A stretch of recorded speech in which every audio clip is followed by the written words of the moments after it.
नमस्कार दर्शकों, स्वागत है आपका हमारे YouTube चैनल दिव्य आस्था पर। पति की लंबी उम्र और सौभाग्य के लिए हर साल सावन माह के शुक्ल पक्ष की तृतीया तिथि को देश भर में हरियाली तीज का त्योहार मनाया जाता है।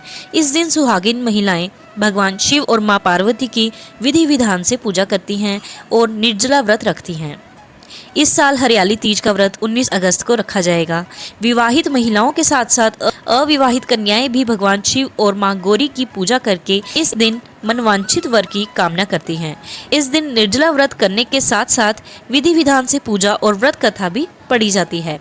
शास्त्रों में कहा गया है कि इस दिन व्रत करने वाली महिलाओं को पूजा के साथ साथ व्रत कथा भी सच्चे मन से सुननी चाहिए।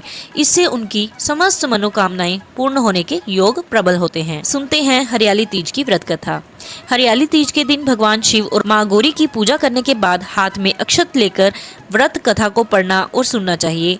कथा के अनुसार भगवान शिव तो अनंत और अमर हैं, लेकिन हर जन्म में उनको पति रूप में पाने के लिए मां गौरी को काफी तपस्या करनी पड़ी। तब भगवान शिव ने मां गौरी को उनके पूर्व जन्म की जानकारी देते हुए बताया था कि किस तरह मां गौरी ने महादेव को पति रूप में पाने के लिए हर मुश्किल से मुश्किल मौसम की बिना परवाह किए अन्न और जल का त्याग करके सालों साल व्रत किया। इसी कठोर व्रत और तपस्या के बल पर भगवान शिव मां गौरी को पति के रूप में प्राप्त हुए। महादेव ने कथा सुनाते हुए कहा कि एक बार नारद मुनि पार्वती के पिता पर्वतराज के घर गए और उनसे कहा कि संसार के पालक भगवान विष्णु आपकी कन्या पार्वती से विवाह करना चाहते हैं। इस बात को सुनकर पर्वतराज बहुत खुश हुए और उन्होंने भगवान विष्णु के इस प्रस्ताव को खुशी खुशी स्वीकार कर लिया। लेकिन जब ये बात पार्वती तक पहुंची तो वे बहुत ही दुखी हो गई, क्योंकि वो शिव को वर के रूप में पाना चाहती थी। पार्वती ने दुखी मन से अपनी ये दुविधा अपनी एक सखी से साझा की और सखी ने उनसे कहा कि सच्चे मन से कठोर तपस्या और व्रत करके वो भगवान शिव को वर रूप में प्राप्त करने का वरदान पा सकती हैं। तब पार्वती माँ ने एक बहुत ही संकरी गुफा के अंदर रेत से शिवलिंग बनाया और उनकी पूजा करके वहां कठोर तपस्या करने लगी।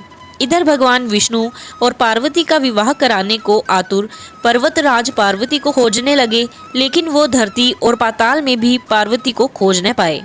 पार्वती के कठोर तप से प्रसन्न होकर सावन माह के शुक्ल पक्ष की तृतीया तिथि को उसी गुफा में प्रकट होकर साक्षात महादेव ने पार्वती को दर्शन दिए और उन्हें पत्नी के रूप में हर जन्म के लिए स्वीकार कर लिया। इसके बाद पर्वतराज को भी मां पार्वती का हट स्वीकार करना पड़ा और इस तरह माता पार्वती की कठोर तपस्या और व्रत के चलते उनको महादेव का साथ मिला।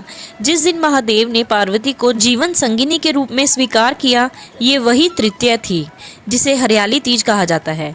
जो भी स्त्री सावन माह की तृतीया को निर्जला व्रत करेगी उसे मन चाहा वर मिलेगा और उसके वर की लंबी उम्र के साथ साथ उसे सभी तरह का सौभाग्य प्राप्त होगा। तो अब जानते हैं कि पूजा के दौरान माता पार्वती को क्या क्या चीजें अर्पित करें। हरे रंग की साड़ी और चुनरी, सिंदूर, बिंदी, चूड़ियाँ, कुमकुम, कंघी, बिछुआ, दर्पण, मेहंदी, इत्र आदि, इन सभी को हम माता पार्वती को अर्पण कर सकते हैं, जिससे कि हमारी समस्त मनोकामनाएं पूर्ण होती हैं। तो दर्शकों, अगर आपको यह वीडियो पसंद आई हो तो प्लीज़ इस वीडियो को लाइक कीजिएगा।